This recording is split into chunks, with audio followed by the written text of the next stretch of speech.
world is too small, our wisdom too limited, our time here too short to waste any more of it in winning fleeting victories at other people's expense. The Clinton Global Initiative, which brings philanthropists and CEOs together with nonprofits to make concrete commitments aimed at some of the world's toughest problems.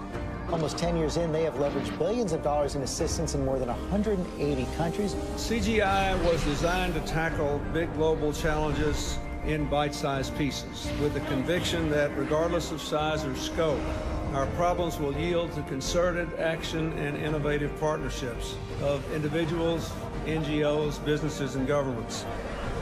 We have to now find a way to triumph together. All the problems that we face, from climate change to financial contagion to nuclear proliferation, are too complex and cross-cutting for any one government, or indeed for governments, to solve alone. Because we believe that ending hunger is not only possible, but it is both a moral and strategic imperative. Hillary Clinton is trying to shift the spotlight to global warming, the presidential contender unveiling her plans to combat climate change. Together with innovative partners from the public and private sectors, we're working to make homes, universities, and cities more energy efficient. We share a common future, and we are here to find common ground. Women must be empowered. It's classic Bill Clinton, by using his birthday to help the causes he champions, from combating climate change to obesity and even HIV/AIDS. Help bring new dignity and respect to women and girls all over the world. And in so doing, bring new strength and stability to families as well. We are trying to do something no one has ever done before. A new report today claims that the Clinton Foundation gives about 10% of its money that it raises to actual charities and the services that they offer. It has been reported you've made $5 million making speeches. The president's made more than $100 million. Well, if you have no reason to remember, but we came out of the White House not only dead broke, but in debt. 6 years ago, Hillary Clinton was about to become Secretary of State. Barack Obama had nominated her. Everyone knew she was going to be confirmed by the Senate, going to be confirmed easily. But there was a thought, there was a question, there was a doubt out there about a potential conflict of interest. The Clinton Foundation dropping its self-imposed ban on collecting funds from foreign governments and entities. And now the Washington Post reports total contributions to that foundation amount to $2 billion. There's a lot of money sloshing around, everything is blurred, and it's not good. The questions scream out at me. What in the world happened with the foundation and these ulterior motives and this money and the email server? I'm sorry. Those scream out at me. The amount of schmoozing involved and crossing lines and one person putting money in a foundation and then Clinton getting unbelievable amounts for his speeches, contracts going one way or another, it's not good. I look forward to working with all of you, particularly the appropriators. We have a lot of work to do, and it is such important work that lies ahead. With a very simple strategy.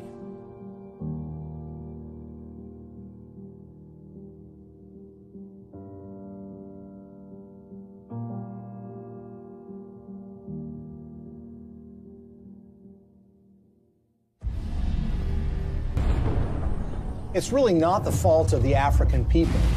It's largely a result of the kind of system that's been perpetuated there. You have these oligarchs which dominate these countries that oftentimes have natural resources that can be very lucrative. And these oligarchs strike deals with foreign corporations or foreign governments who in effect prop them up and put them in power. And in exchange, these oligarchs give these entities access to rich mineral deposits. And the Clintons, you would expect to be opposed to this sort of thing, and that's at least what their language does. Our countries have deepened our cooperation on many issues, including good governance and transparency, energy, regional security, and advancing peace and development in the Niger Delta. The problem is, their words are different from their actions. Rwanda has clearly taken an impressive trajectory of development, and the people here still think Kagame is the man to take them to another level. President Paul Kagame has walked all around the crowd, thanking the people for electing him unopposed as chairman of the RPF or president of the RPF for another 7-year term. But his critics say that far from entrenching democracy in Rwanda, he's actually eroding it by silencing his opposition.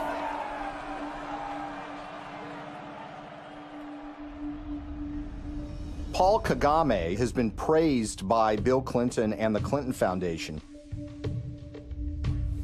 But the fact of the matter is Paul Kagame has a terrible human rights record. He's accused of aiding military operations in the neighboring Democratic Republic of Congo, and that actually forced the recruitment of child soldiers. The UN has identified him as being involved in activities that entailed massive human rights violations. The newer opposition parties that have been formed in the last year or two have one by one been silenced or otherwise excluded from the race. And individuals, so not only politicians but even journalists, for example, and other Rwandans who may have views different from those of the government, have found themselves at the receiving end of what has become quite a violent campaign of intimidation. Well, Paul Kagame is a friend of Bill Clinton's. I want to say a special word of appreciation for the leadership of President Kagame. I'm greatly humbled to receive this Clinton Global Citizen Award. He's actually given awards by Bill Clinton for his conduct as the leader of that country, and they regale him as a great military leader. This is the sort of legitimization that we don't want of these kinds of dictators and leaders. That's the kind of legitimization that the Clintons have engaged in. And they've done it in a way that creates commercial opportunities for donors and friends and allies who want to do business in Africa.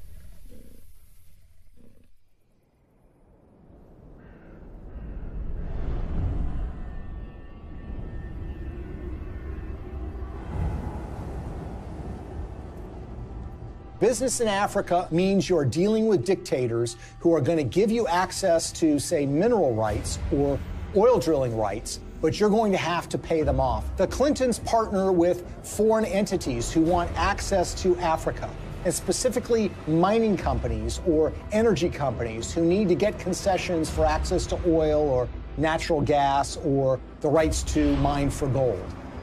Those two make a powerful alliance because these companies will give money to the Clintons, either in the form of speaking fees or in the form of donations to the Clinton Foundation. And the Clintons will then, in effect, do their bidding before the halls of power and corridors of power in Africa.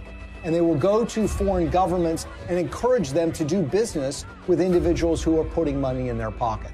And this leads to some amazing fits of behavior that, in a way, are just reminiscent of 19th century colonialism. A perfect example of this is Ambassador Joe Wilson. Joe Wilson is a longtime friend of the Clintons. In fact, he endorsed Hillary Clinton in the 2008 presidential election. And it was also thought that he might become a senior official in Hillary Clinton's State Department. But the fact of the matter is Joe Wilson was up to something far more nefarious during Hillary Clinton's tenure as Secretary of State. In 2009, shortly after she became Secretary of State, when Wilson was the vice chairman of a company called Jarge Capital, they took out a 50-year lease on 400,000 hectares in South Sudan. South Sudan was in the middle of a civil war, and this lease was actually signed with warlords who were involved in the civil war. These individuals who were engaged in massive human rights violations, including the massacre of opponent tribes. And basically what Joe Wilson was engaged in was something called investing in sovereignty changes. They were basically cutting deals, lucrative deals, worth potentially hundreds of millions of dollars with these warlords. And the expectation was simple.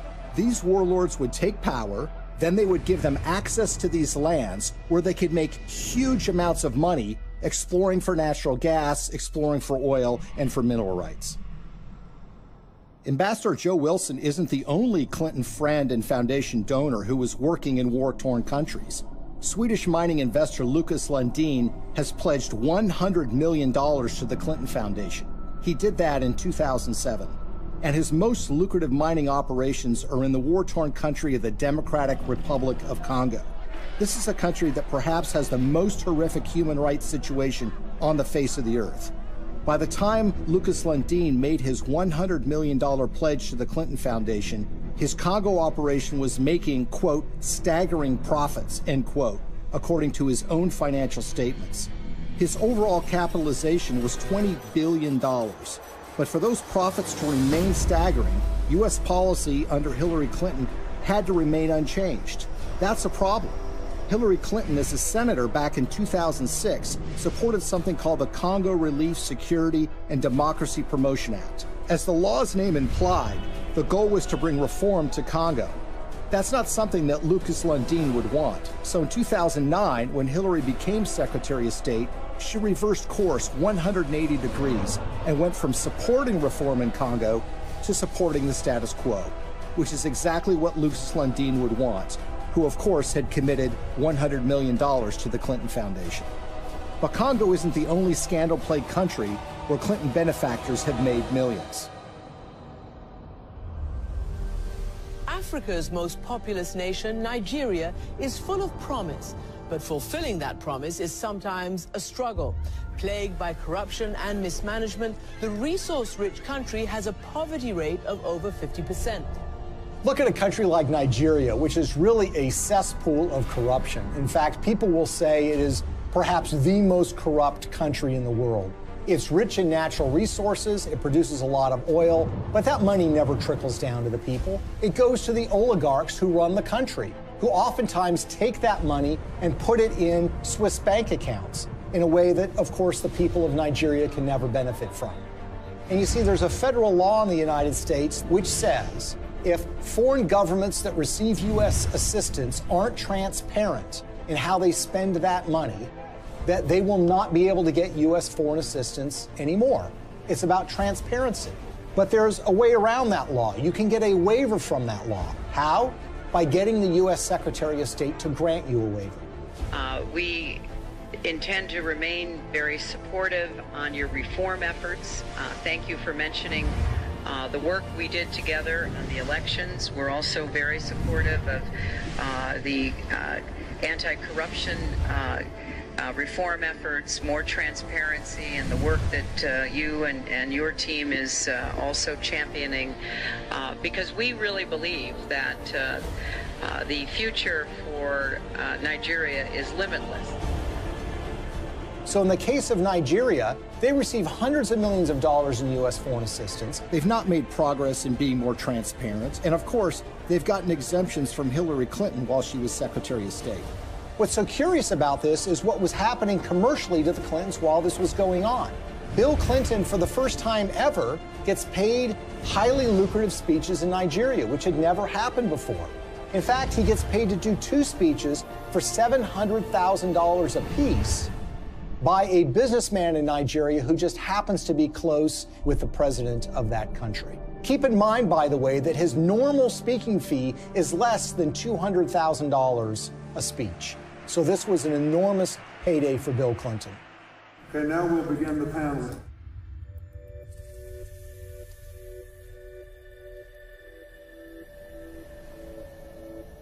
One of the pinnacles of power in that country is a gentleman named Gilbert Chagoury. Gilbert Chagoury, who has committed $1 billion to the Clinton Global Initiative, is connected to another individual in the Clinton orbit. That would be Marc Rich, the billionaire who was on the FBI's 10 most wanted list that was suddenly and surprisingly pardoned by Bill Clinton in 2001. Marc Rich, you might recall, is somebody who was trading oil with the Ayatollah Khomeini of Iran at the same time that the Ayatollah was holding 50 Americans hostage. He also had a long history of busting UN sanctions by trading oil with the apartheid regime in South Africa and a whole host of other nefarious governments. Well, Gilbert Chagoury, the high Clinton donor, was business partners with Marc Rich. Together, they sopped up oil assets in Nigeria and sold them on the oil market for the benefit of a corrupt individual who was leading Nigeria at the time named General Abacha. Abache smuggled, by some estimates, $4 to $8 billion out of the country and put them in European bank accounts. Gilbert Chagoury was indicted and convicted in Europe for helping him to do that. He was charged for aiding and abetting a criminal enterprise and on money laundering charges. And the suffering that ends up being done here is by the people of Nigeria, who see their leadership getting a pass from the United States. The elites in those countries are getting rich, the Clintons are getting rich, and the money somehow never trickles down to the people of Nigeria. Sadly, this theme of resources not trickling down to those most in need is a common one when it comes to the Clintons.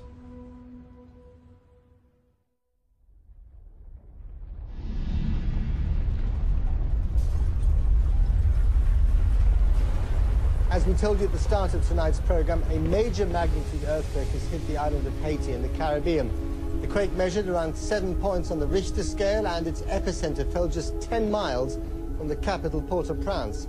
Haiti's ambassador to the U.S. has described the event as a catastrophe of major proportions. So far, we have no information regarding the casualties. The war is coming to an end! It was a big earthquake. It lasts like 15 seconds, I think. Probably the most devastating humanitarian crisis that Hillary Clinton faced during her tenure at the State Department was the tragic earthquake in Haiti. It happened in January of 2010, and literally in a matter of seconds, 250,000 people were estimated to have died, and a large portion of the Haitian infrastructure and economy was just decimated. It was a crisis on a massive scale.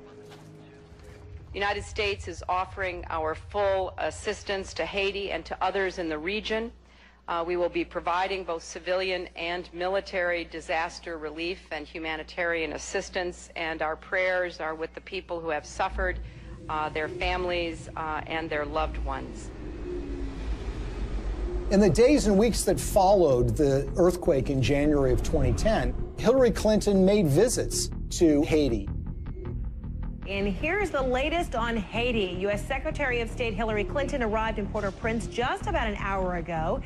She is the highest-ranking U.S. official in Haiti right now since Tuesday's earthquake. She's meeting with Haitian leaders and international officials to discuss the rescue and relief efforts. In fact, on her first visit, which occurred days after the earthquake, they literally had to stop traffic going in to the airport at Port-au-Prince. There, of course, were relief supplies that were being flown in, but that traffic was stopped so the Secretary of State could come and assess the damage. There is a perception, and there have been complaints or reports of bottlenecks, that there's a lot of aid coming in, but it's very hard to get it out to the people who need it.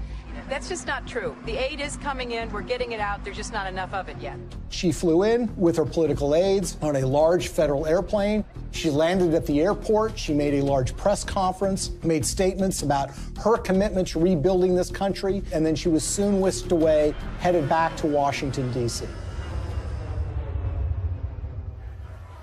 Theirs is a city in ruins, a country which can do little but wait for help to arrive. The international community responded in the way that you would expect it to. That is, large amounts of money were committed, up to $13 billion from international relief organizations. And of course, you had the official role of the State Department, which would be point on U.S. taxpayer dollars going to Haiti for the purposes of relief. I want to assure the people of Haiti that the United States is a friend, a partner, and a supporter.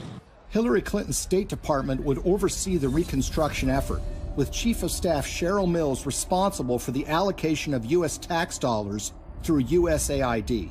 And Bill Clinton, already appointed Special Envoy to Haiti for the United Nations, was named co-chair of the Interim Haiti Recovery Commission, along with a former Haitian Prime Minister. I hope that it will be rebuilt in a much stronger and more sustainable way, and I think the Haitians want that. So this was clearly a Clinton operation from the beginning. Now, the Haitians had their own ideas about how best to rebuild their country. They wanted new roads. They wanted buildings rebuilt. And that's what you would expect. This is how you recover from an earthquake. The problem is that the Clintons had their own agenda, the interests of major donors who had a vested interest in spending that money in Haiti in ways that would benefit them. And so you immediately had this clash between the Haitians and the Clintons.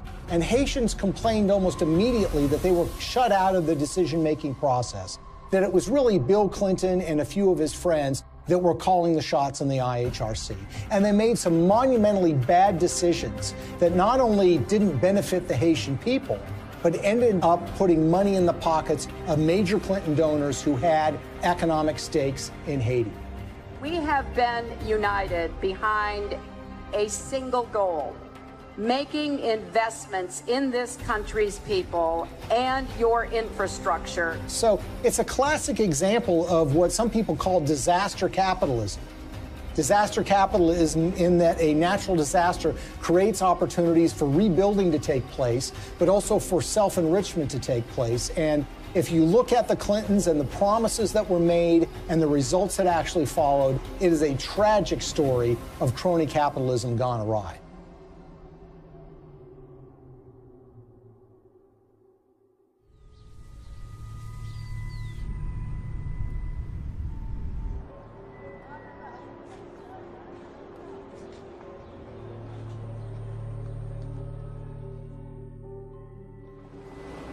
The single largest relief project that the United States committed taxpayer dollars to, $124 million to be exact, was a project called Caracol, a textile factory that was built in the northern part of the country that was supposed to create some 60,000 jobs and was supposed to create tremendous economic growth.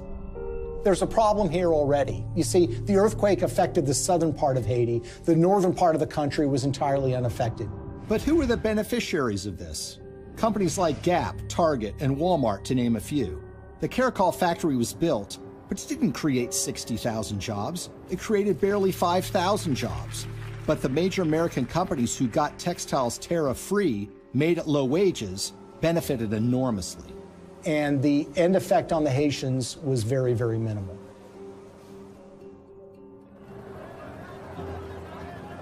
If you look at some of the infrastructure projects that were undertaken, the Clintons had very grand plans to build large tracts of homes, and there were contractors that were selected for those projects. Sometimes the contractors had experience, sometimes they did not. There's one company in Florida that spent $1 million getting equipment into Haiti. They had experience in disaster relief, but according to the owners of that company, they only made a small donation to the Clinton Foundation. And guess what? They didn't get any relief contracts.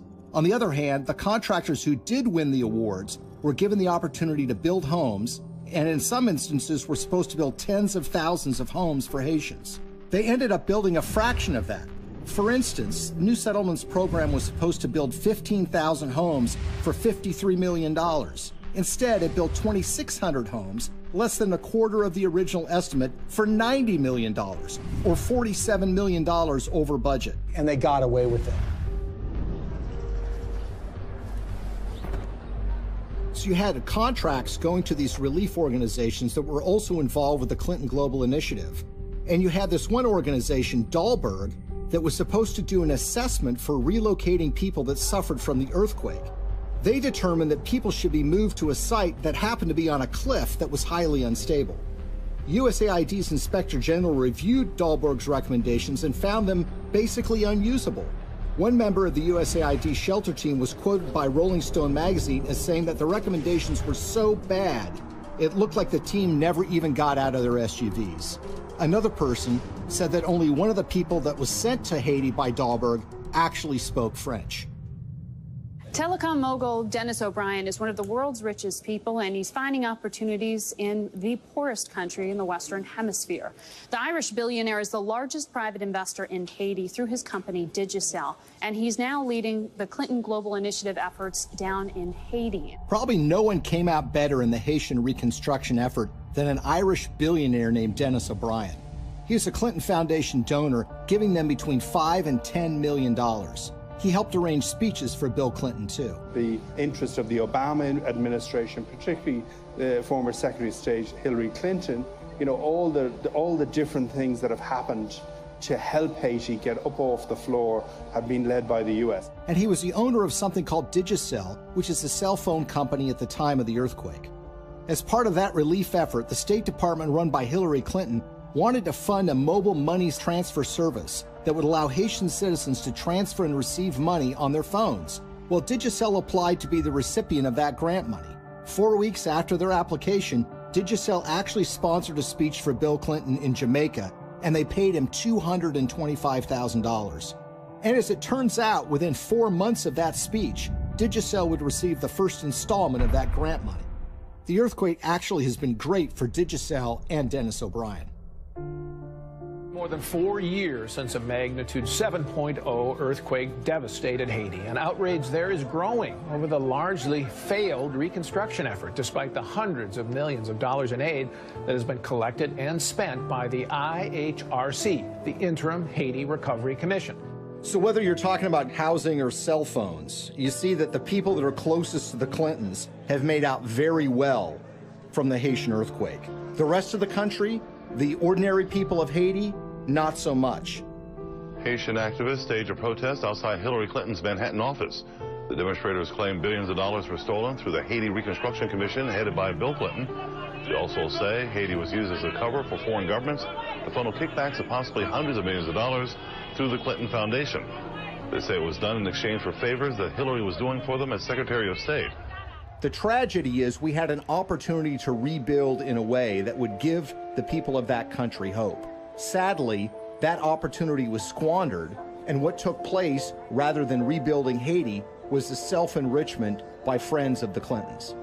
For all of Bill Clinton's talk about building Haiti back better, the fact remains that the most visible evidence of Clinton's role in the recovery isn't the improvement of daily life for everyday Haitians, but the construction of new luxury hotels just miles from the folks who have been living in tarps USAID handed out immediately after the earthquake.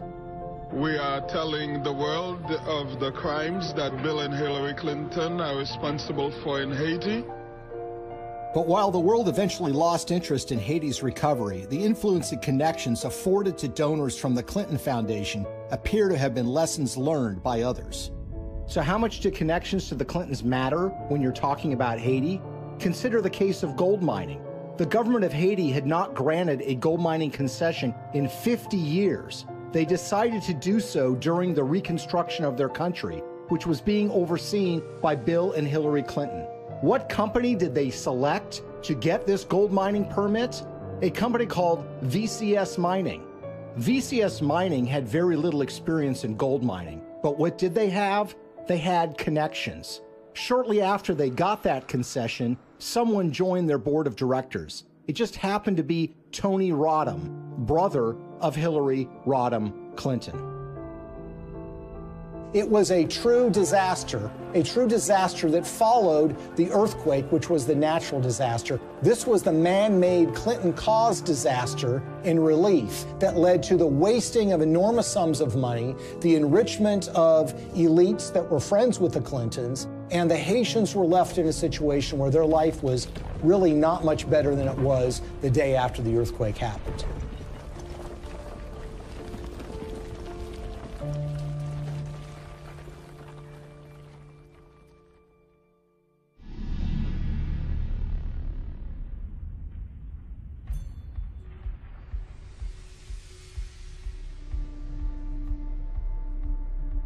An ambitious pipeline is firing off a war of opinions. Environmental activists marched in Washington today to protest plans for the Keystone XL oil pipeline. A $7 billion project to transport 800,000 barrels of tar sands oil a day from Canada down to the Gulf Coast.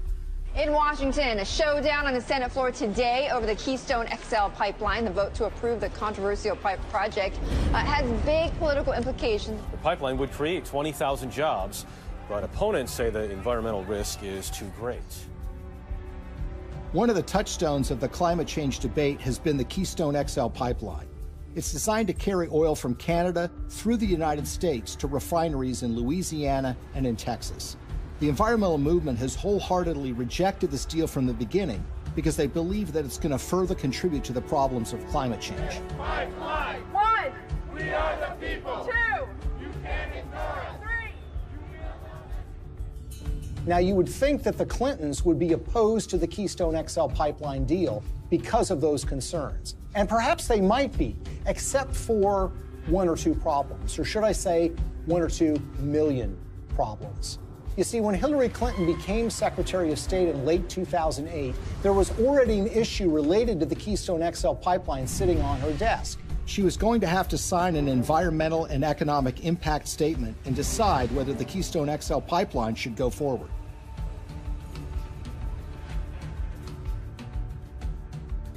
At that precise time, Bill Clinton gets a lucrative offer of nearly $2 million to give 10 speeches in Canada for the first time ever from a company called TD Bank Investment Group. He gave the last speech in May of 2011. 3 months later, Hillary's State Department releases an environmental impact statement that was seen as largely supportive of the Keystone XL pipeline in a way that was massively controversial. Hillary Clinton, in effect, was betraying the environmental movement by greenlighting this deal, when she had in her hands the power to kill this deal in its crib. It was shocking. Organizations like Greenpeace and Friends of the Earth were stunned. They wanted investigations, but everybody was mystified. Nobody could understand why Hillary Clinton would sign off on this deal, particularly when she had been in favor of dealing with climate change, and her boss, Barack Obama, by all indications, seemed to be opposed to this deal as well. It's also a time for a new approach to climate change. We know we've got to deal with global warming. We're seeing the effects of it. We need to invest in clean energy technology today so that we can create new high-paying jobs to protect our environment, to grow our economy, and to finally break our addiction to foreign oil. How did we go from the Clintons being in favor of fighting climate change and dealing with fossil fuel dependence to Hillary Clinton signing off on the Keystone XL pipeline? The evidence that we found was that it was about the money. This was not a philosophical change. This was not a new way of thinking about global warming. This was a way of taking $2 million in cash to essentially buy a decision by the Secretary of State. Why is the TD Bank Investment Group so interesting? Because they just happen to be one of the largest shareholders in the Keystone XL pipeline itself. When we looked at Bill Clinton's pattern of giving speeches, we looked at who was paying him, when they were paying him, and if they have ever paid for a speech before. What's so stunning is that TD Bank had never sponsored a speech by Bill Clinton before. And then suddenly, in late 2008, when Hillary Clinton has been announced to be the Secretary of State, and when sitting on her desk is the matter of the Keystone XL pipeline, they suddenly decide to sponsor these speeches. And when people realized that the Clintons had pocketed about $2 million at the precise time Hillary Clinton was making this decision, it all now suddenly made sense. Because as we've seen repeated over and over and over again, when it comes to the Clintons, you have to follow the money. And in the case of the Keystone XL pipeline, they seem to have abandoned their principles, their commitment, as it was, to combating global warming and dealing with our dependence on fossil fuels. They jettisoned that when $2 million showed up and suddenly came out in favor of the Keystone XL pipeline. When you see this sort of pattern of behavior, you can't come to any other conclusion that it's a system of pay to play. And again, other entities appear to have picked up on this business model too. Well, Bill Clinton has been paid enormous sums of money over the years to give speeches. On average, he gets a little less than $200,000 per speech. But something happened in late 2008. His speaking fees skyrocketed after he'd been out of office for years. The reason was his wife had become Secretary of State. In fact, 11 of the 13 speeches for which Bill Clinton has been paid $500,000 or more occurred precisely when Hillary was the most powerful diplomat in the world.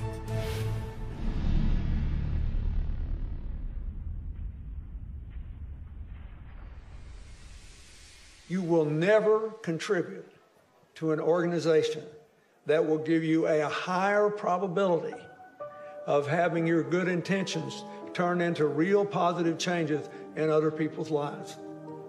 That will give you a better chance than what you've done here tonight.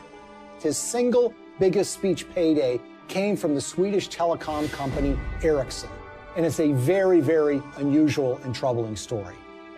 Now, Ericsson is a Swedish telecom company that in 2009 and 2010 was in trouble with Hillary Clinton's State Department because Ericsson was selling a lot of telecom equipment to Iran, to Belarus, and to other oppressive governments, about which the State Department was concerned. Ericsson risked being put on a list by the federal government in the United States for trading with an enemy state. There was actually an effort being put forward in Washington to broaden Iranian sanctions to include the very technologies that Ericsson was selling to the Iranian government. So it's against this background that Ericsson decided now might be a good time to hire Bill Clinton to give a speech. They had never paid for a speech by him before, and they decided to go in big, $750,000 for a single speech. 7 days after he gave that speech, Hillary's State Department came out with a statement which said, "We are not going to broaden sanctions on Iran to include technologies like telecom. We're going to rely and expect companies like Ericsson to police themselves." It was a massive win for Ericsson. Ericsson was able to avoid having to deal with a regulatory battle in Washington, giving up contracts that were highly lucrative in these countries, and being put on a list that would create an enormous diplomatic problem for them, all because essentially they paid Bill Clinton to give a speech for $750,000. Will you continue to give speeches? Oh, yeah. I got to pay our bills.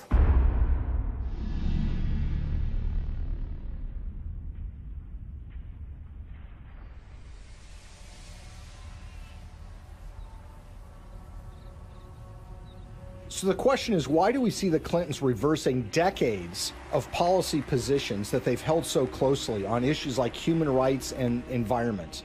And a big clue comes from the folks that are giving the Clinton Foundation literally tens of millions of dollars. And one, if not the biggest donor to the foundation, is a Canadian named Frank Giustra. Giustra is in the mining business, hardly something you'd call environmentally friendly. And he has interests all over the world. And he used his relationship with the Clintons to benefit those interests, regardless of the environmental concerns. A great example of this is what happened in Colombia. What's so interesting about the relationship that the Clintons have with Frank Giustra is they tend to show up in these foreign countries together at the same time. Frank Giustra's made billions of dollars over the years in the so-called penny stock market in Canada, which is highly open to manipulation. He's been very successful in this area. Now, the Vancouver Stock Exchange is not like the New York Stock Exchange in the United States. This is a stock market or an exchange that is dominated by penny stocks, made up of a lot of natural resources stocks. It's sort of the wild, wild west of investing. It's called Dodge City sometimes. And the reason is because there's a lot of speculators, there's a lot of misinformation that's put around, and there are a lot of mining companies that don't really have any assets, but will proclaim to have gotten the rights to some lucrative gold mine, let's say, and then they send that news out to the public in the hope that it will lead to a flood of people buying the penny stock so the shareholders can sell their assets.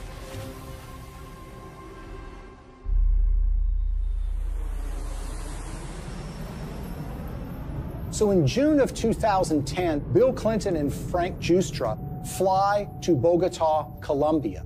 And who arrives there at roughly the same time? Secretary of State Hillary Clinton.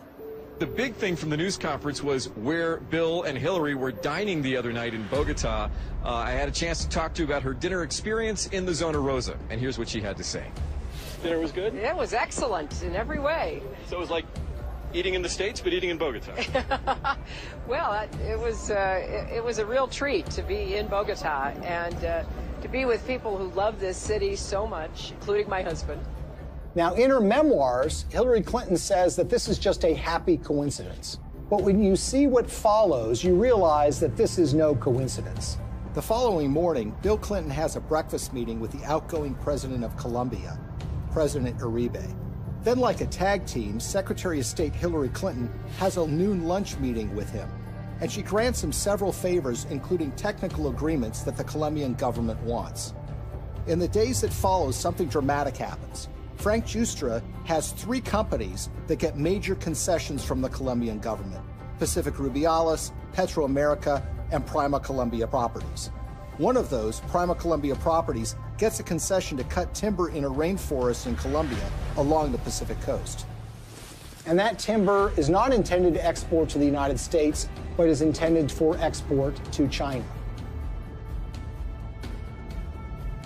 There's an outrage and upset environmentalists who realize what's going on, and eventually that permit is yanked by a future president of Colombia, but not before Frank Giustra's company is able to profit from cutting down these rainforests, which again is a behavior that runs so contrary to what the Clintons profess to be in favor of. We all know that in order to build low-carbon economies of the future, we need sustainable forests. I also know the future of our planet depends on healthy, standing forests. They have talked about the problems of deforestation. They've talked about the problems of the need for successful growing forests to mitigate carbon dioxide in the air. And yet, when this commercial opportunity was presented to a major donor of theirs, they seemed to be very much supportive of that and, in fact, helped to get him those concessions. He deserves the credit for this. This was his idea, not mine, and he raised the money. And it's an astonishing achievement. My job is to make sure that it's not in vain, that he gets the return on his investment and his compassion and his commitment. The Clintons appear to have changed their stance on issues even more significant than the environment, in ways that benefit those who have put money in their pockets.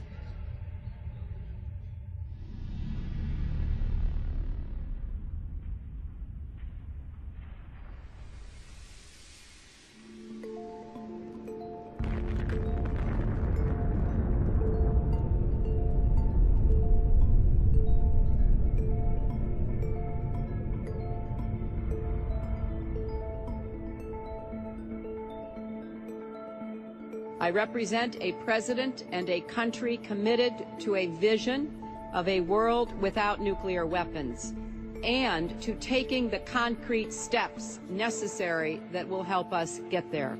The Indian nuclear deal, I think, is so troubling because this is a core national security issue.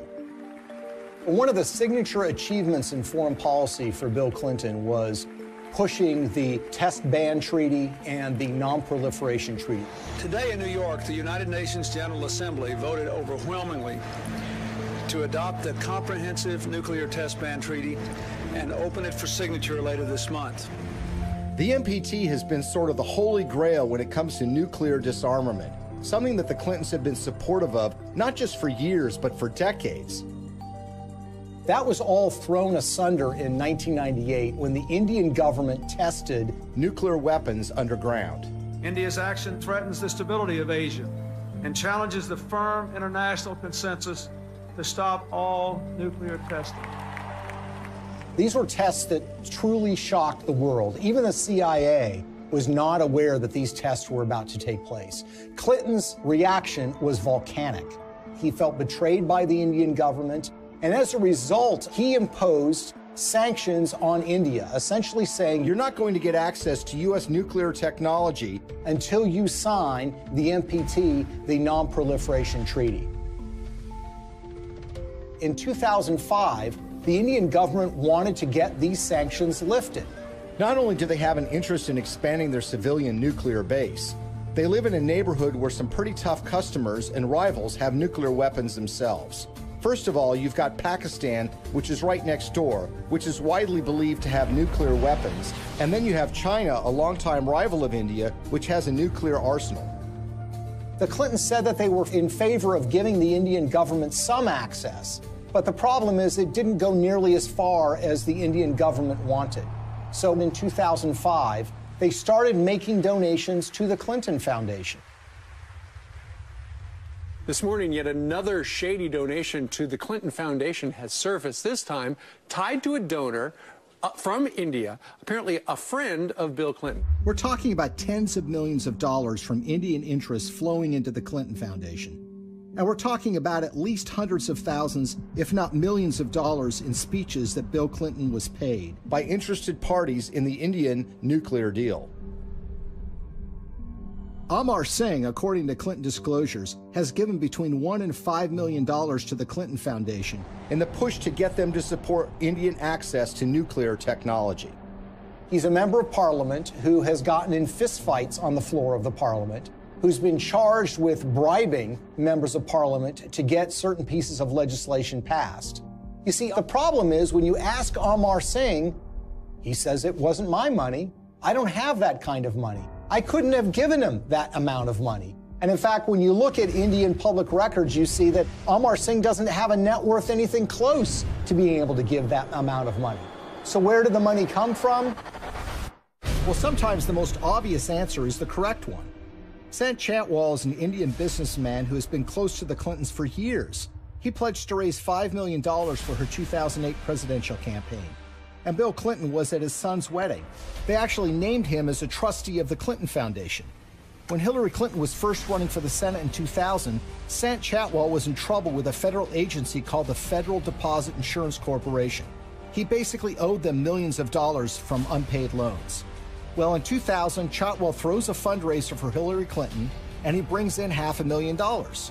A few months later, with Bill Clinton still president of the United States, Sant Chhatwal's case with the FDIC was abruptly settled for a mere $125,000. So basically, the federal government got pennies on the dollar. He would actually go on to plead guilty for funneling $180,000 in illegal campaign contributions to Hillary Clinton, among others. And no one seems to have made the connection. Well, maybe one reason no one made the connection is because the Clinton Foundation mysteriously erased any mention of Sant Chhatwal from the website once he had admitted to his illegal activity. So here we are years later, and we've got this donation in a guy's name who swears he didn't actually make the donation. And you've got this longtime Clinton benefactor who actually gets the highest civilian award in India because of his role in changing Hillary Clinton's mind on this nuke deal. Sant Singh Chhatwal says he's worked with everybody and even laid the foundation of the Indo-US nuclear deal.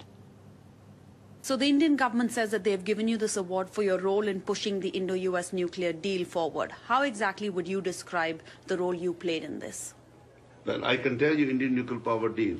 If you look at it, I'm the first one. I laid the foundation.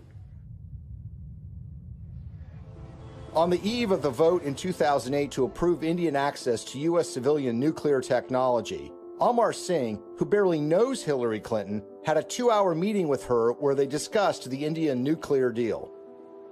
Amar Singh says that the dinner meeting resulted in her telling him that she was supportive of the deal and that she was making efforts to make sure that the deal did get through. And lo and behold, by 2008, Hillary Clinton was fully in support and in favor of this policy in a way that was a complete reversal of the position that she had taken before. In other words, the flow of money had led the Clintons to change their positions on the Non-Proliferation Treaty, and specifically, India getting access to U.S. nuclear technology. This was a decision that was wholly out of step, wholly inconsistent with a progressive liberal agenda. Hillary Clinton made a decision of reversing her previous position after the flow of funds to the Clinton Foundation, and her husband gave some speeches in India. But this wouldn't be the last time Hillary reversed herself regarding nuclear weapons technology. Shockingly, Bill and Hillary would end up receiving money from folks that were looking to make something happen a lot closer to home.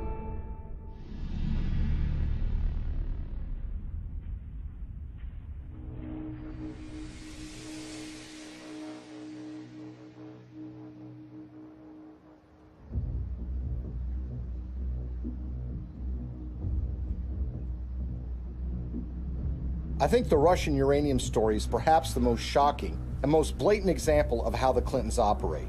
This is a story about the Russian State Nuclear Agency, American uranium, $145 million in cash, and the Clintons. At the end of the day, this is a story about buying influence and selling influence. The Clintons are the sellers of influence, the Canadian investors and the Russians are the buyers. Bill Clinton had gone to the Central Asian country of Kazakhstan in 2005 with Frank Giustra. Kazakhstan is a country that's been run since the collapse of the Soviet Union by a dictator named Nazarbayev, who shuts down political opposition and tortures political opponents. The ostensible purpose of the visit to Kazakhstan by Bill Clinton was to talk with Nazarbayev about AIDS, HIV. The problem is Kazakhstan really does not have an AIDS, HIV problem. So that explanation really doesn't make sense. What makes far more sense is that Frank Giustra wanted access to very lucrative Kazakh uranium mines. Kazakhstan is one of the largest producers of uranium in the world. Bill Clinton arrives there with Frank Giustra, and they have a series of meetings with Kazakh officials. There's a press conference where Bill Clinton stands with the dictator of Kazakhstan and he praises the human rights record. He praises that elections are being held in the country, and he even says that Kazakhstan should head up something called the OSCE, which is the Organization for Security and Cooperation in Europe. Think about that for a second. Bill Clinton is saying that a known human rights violator who's been condemned by human rights organizations around the world should head up a human rights organization. They go from a press conference to a dinner where Frank Giustra, Nazarbayev, the dictator of Kazakhstan, and Bill Clinton meet and talk. Well, 2 days after that meeting, Frank Giustra finally gets his uranium concessions worth hundreds of millions of dollars. A couple of weeks after that, Bill Clinton gets his $30 million from Frank Giustra, the first payment in what will become more than $100 million in pledges and commitments and donations made by Frank Giustra.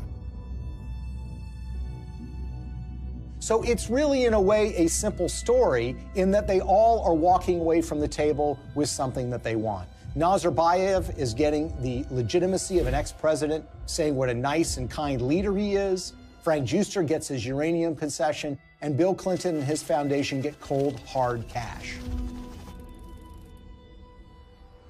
Now let's move to chapter 2 of this story, which is even more sinister. You see, the international uranium market is very competitive. The Kremlin sees dominance and control of the uranium market as a source of national power. Frank Giustra takes that uranium concession he got in Kazakhstan and puts it into a company in a so-called reverse merger, which was one way for a private company to go public to form something called Uranium One. It's a company traded on the stock market in Canada, and they start acquiring uranium concessions in places like Wyoming, Texas, New Mexico, and Utah. And by 2009, they have what is expected to be 50% of future uranium production in the United States. This gets the interest of Vladimir Putin and the Russian government. And in fact, there are State Department cables that were leaked through WikiLeaks, which show that Hillary was aware of the fact that the Russians took great care to try to dominate the international uranium market. Well, the Russians want to buy this asset, and they offer a 40% overprice on the share of the stock. And for this transaction to go through, it has to be approved by the U.S. federal government. Why? Because uranium is regarded as a critical industry in the United States. After all, this is used for our civilian nuclear reactors and goes into nuclear weapons. So it goes before the federal government, where it needs to be signed off by a series of federal agencies, including the Secretary of State, Hillary Clinton. As Hillary Clinton is contemplating this, shareholders in Uranium One, including Frank Giustra, have sent more than $145 million to the Clinton Foundation. The chairman of that company at the precise time is a guy named Ian Telfer, who is also making donations to the Clinton Foundation, as is Frank Holmes, who is another major Uranium One shareholder.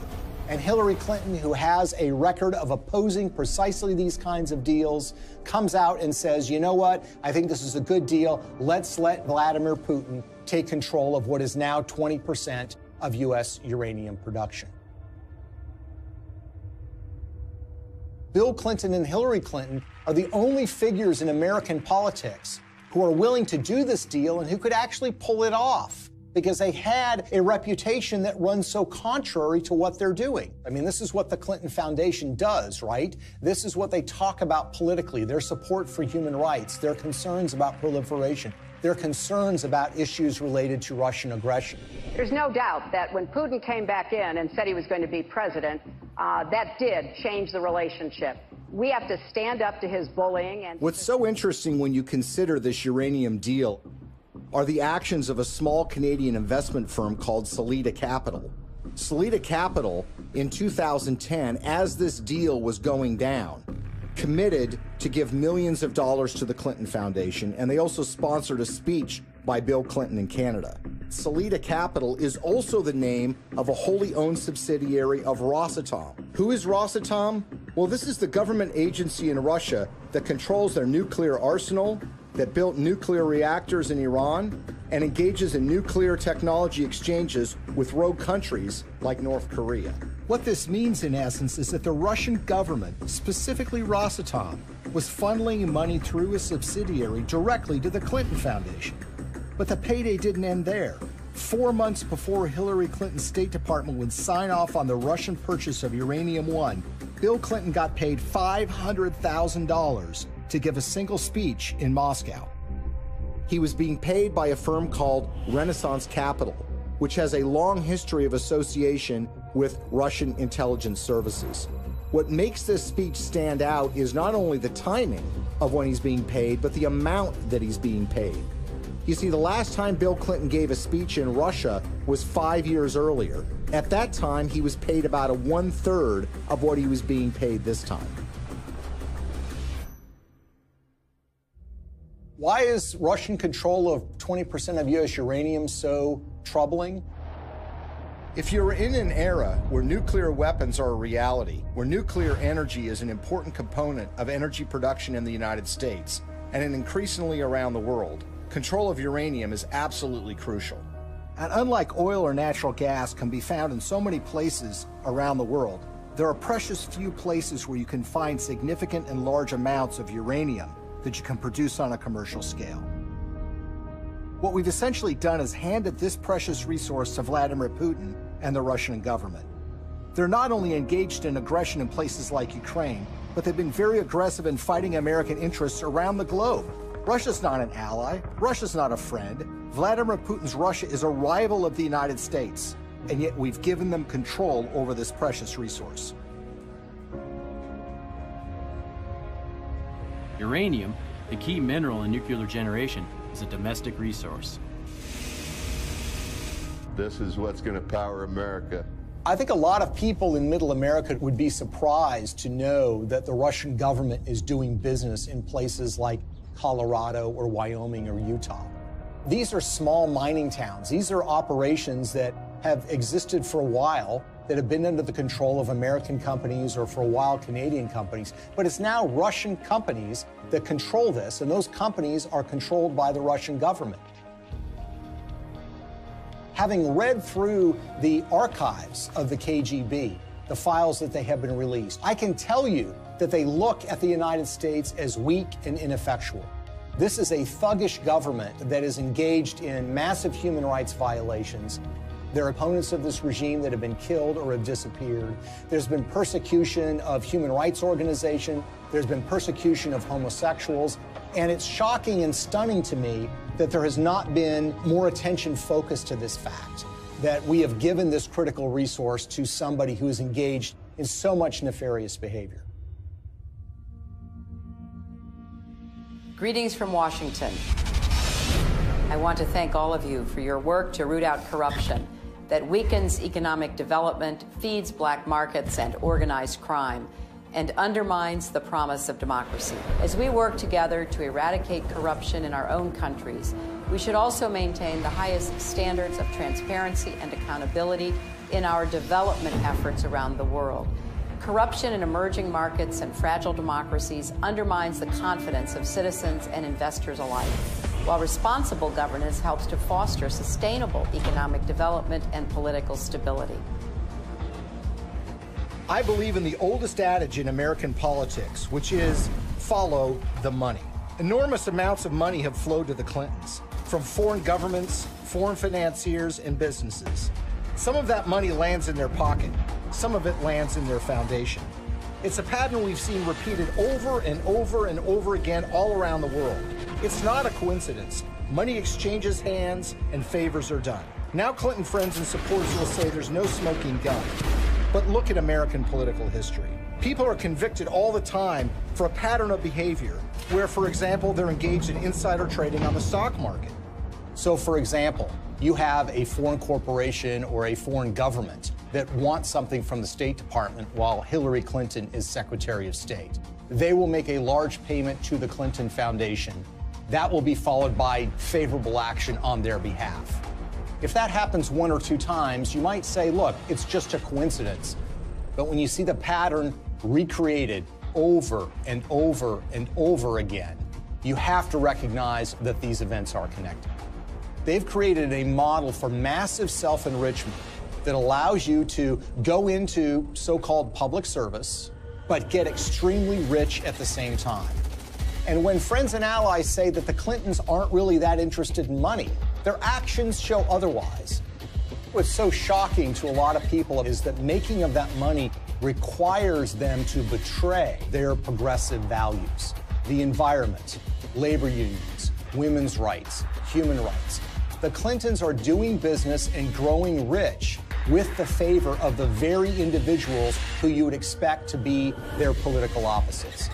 For a very long time in American history, and probably still to this day, one of the worst things that could be said about you as a politician is that you are on the take from foreign interests. What the Clintons have essentially done is busted down the door and robbed the bank of that concept. So when people think of the Clintons taking foreign money, they think it's maybe an insurance company from Great Britain, or they think it's from a supermarket chain in Canada. The fact of the matter is a lot of that money comes from the darkest, worst corners of the world. Are countries like Nigeria and Russia in the habit of giving money to politicians and not wanting something back? The Clintons are glad to take this money. It's made them fabulously wealthy. But what has it done for us? Before we had to worry about money from Wall Street and big labor. Now we have to worry about it coming from around the world and infecting our politics and damaging our politics, everything from our uranium policy to our human rights policy. Nothing seems to be safe anymore. How is this not corruption? How is this not a crime? With the Clintons, nothing is sacred. Everything is for sale. But we are the ones who are paying the price.